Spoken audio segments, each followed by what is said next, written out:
ಅನ್ನಪೂರ್ಣೇಶ್ವರಿ ದೇವಿ ಹೆಸರಲ್ಲಿ ಭತ್ತ ನಾಟಿ ಮಾಡಿ ಕಲ್ಯಾಣೋತ್ಸವದ ದಿನ ನಾಟಿ ಮಾಡಿದ್ದ ಭತ್ತದಲ್ಲಿ ಅನ್ನದಾನ ಕಾರ್ಯಕ್ರಮ ನಡೆಸುವುದಕ್ಕೆ ಅಡಗಿ ಕಾರ್ಮಿಕರ ಸಂಘದ ರಾಜ್ಯ ಮುಖಂಡರಾದ ರಮೇಶ್ ಬಾಬು ಮುಂದಾಗಿದ್ದಾರೆ. ಏಪ್ರಿಲ್ ತಿಂಗಳಿನಿಂದ ಪ್ರತಿ ಶುಕ್ರವಾರ ಉಚಿತವಾಗಿ ಅನ್ನದಾನ ಮಾಡೋದಕ್ಕೆ ಈಗಿನಿಂದಲೇ ದಾನಿಗಳಿಂದ ದಿನಸಿ ವಸ್ತುಗಳನ್ನು ಸಂಗ್ರಹಿಸ್ತಾ ಇದ್ದಾರೆ. ಕೋಲಾರ ನಗರದ ಕೆಇಬಿ ಸರ್ಕಲ್ ಬಳಿಯಲ್ಲಿರುವಂತಹ ಸಂಘದ ಕೇಂದ್ರ ಕಚೇರಿಯಲ್ಲಿ ಶ್ರೀರಾಮನವಮಿ ಪ್ರಯುಕ್ತ ವಿಶೇಷ ಪೂಜೆ ನೆರವೇರಿಸಿ ಮುಂಬರುವಂತಹ ಏಪ್ರಿಲ್ 14ರಂದು ಕಲ್ಯಾಣೋತ್ಸವ ಕಾರ್ಯಕ್ರಮದಲ್ಲಿ ಅನ್ನದಾನ ಕಾರ್ಯಕ್ರಮ ಹಮ್ಮಿಕೊಳ್ಳಲಾಗಿದೆ.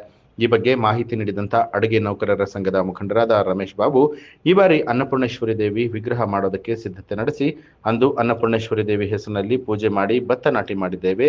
ದೇವಿ ವಿಗ್ರಹ ತಯಾರಾಗುವಂತಹ ಸಮಯಕ್ಕೆ ಭತ್ತ ಬಂದಿದೆ. ಭತ್ತದ ಮಧ್ಯದಲ್ಲಿ ದೇವಿಯ ವಿಗ್ರಹವನ್ನ ಇರಿಸಿ ವಿಶೇಷ ಪೂಜೆ ಮಾಡಲಾಗಿದೆ. ಏಪ್ರಿಲ್ 14ರಂದು ಕಲ್ಯಾಣೋತ್ಸವದ ದಿನ ನಾಟಿ ಮಾಡಿದ ಭತ್ತದಿಂದ ಅನ್ನದಾನ ನಡೆಯುತ್ತೆ ಅಂತ ಹೇಳಿ ರಮೇಶ್ ಬಾಬು ಹೇಳಿದ್ರು.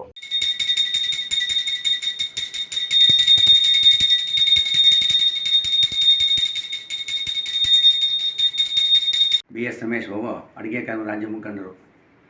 ಈ ದಿನ 26ನೇ ತಾರೀಕು ಈ ದಿನ ಶ್ರೀರಾಮನವಮಿ ಪ್ರಯುಕ್ತ ಇವತ್ತು ಶ್ರೀರಾಮನ ದೇವರಿಗೆ ವಿಶೇಷ ಪೂಜೆ ಸಲ್ಲಿಸಿ ತದನಂತರ ಶ್ರೀದೇವಿ ಅನ್ನಪೂರ್ಣೇಶ್ವರಿ ದೇವಿಗೆ ವಿಶೇಷ ಪೂಜೆ, ಅಲಂಕಾರ, ಅಭಿಷೇಕ ನಡೆಸಿ ಎಲ್ಲ ಅಡುಗೆ ಕಾರ್ಮಿಕರಿಗೆ ಅವ್ರ ಕುಟುಂಬದವರಿಗೆ ಒಳ್ಳೆಯದಾಗಬೇಕು ಅಂತೇಳಿ ನಾವು ಈ ದಿನ ಪೂಜೆ ನಮ್ಮ ಟ್ರಸ್ಟಿನ ಕೇಂದ್ರ ಕಚೇರಿಯಲ್ಲಿ ಪೂಜೆ ಮಾಡಿರುತ್ತೇವೆ.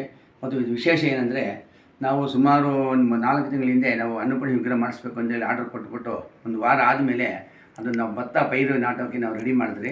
ಆ ಭತ್ತ ಪೈರು ಬಂದು ಕಲ್ಯಾಣೋತ್ಸವ ಟೈಮ್ಗೆ ಆ ಭತ್ತ ಬೆಳೆದು ಭತ್ತ ಬರಬೇಕು ಅಂತೇಳಿ ಆ ಒಂದು ಕಾನ್ಸೆಪ್ಟ್ ನಾವು ಇಟ್ಕೊಂಡು ಅದನ್ನು ಪೈರು ರೆಡಿ ಮಾಡಿಸಿದ್ರಿ. ನಾವು ಮನೆ ಕೋಲಾರಲ್ಲಿ ನಾವು ಕಲ್ಯಾಣೋತ್ಸವ ಮತ್ತು ಹೋಮ ಮಾಡಿಸಿದಾಗ ಆವತ್ತು ಈ ಪೈರು ಮತ್ತು ಭತ್ತ ಎಲ್ಲ ಬಂದಿತ್ತು. ಈ ಭತ್ತದ ವಿಶೇಷ ಏನಪ್ಪ ಅಂದರೆ, ಆ ತಾಯಿ ಅನ್ನಪೂರ್ಣೇಶ್ವರಿ ದೇವಿ ಆ ಭತ್ತದ ಪೈರಲ್ಲಿ ಆಯಮ್ಮ ಸೆಂಟ್ರಲ್ಲಿ ಕೂತ್ಕೋಬೇಕು ಅಂತೇಳಿ ಆಯಮ್ಮ ನಾವು ಕೂಡಿಸ್ಬಿಟ್ಟು ವಿಶೇಷ ಪೂಜೆ ಮಾಡಿದ್ದೀರಿ.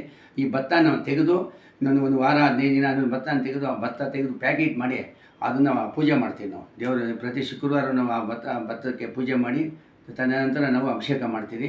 ಮುಂದಿನ ಬರೋ ತಿಂಗಳು ಏಪ್ರಿಲಲ್ಲಿ ನಾವು ಒಂದು ಟ್ರಸ್ಟ್ ಮಾಡ್ತಾಯಿದ್ದೀರಿ, ಅನ್ನದಾನ ಟ್ರಸ್ಟ್ ಒಂದು ಮಾಡ್ತಾಯಿದ್ದೀರಿ.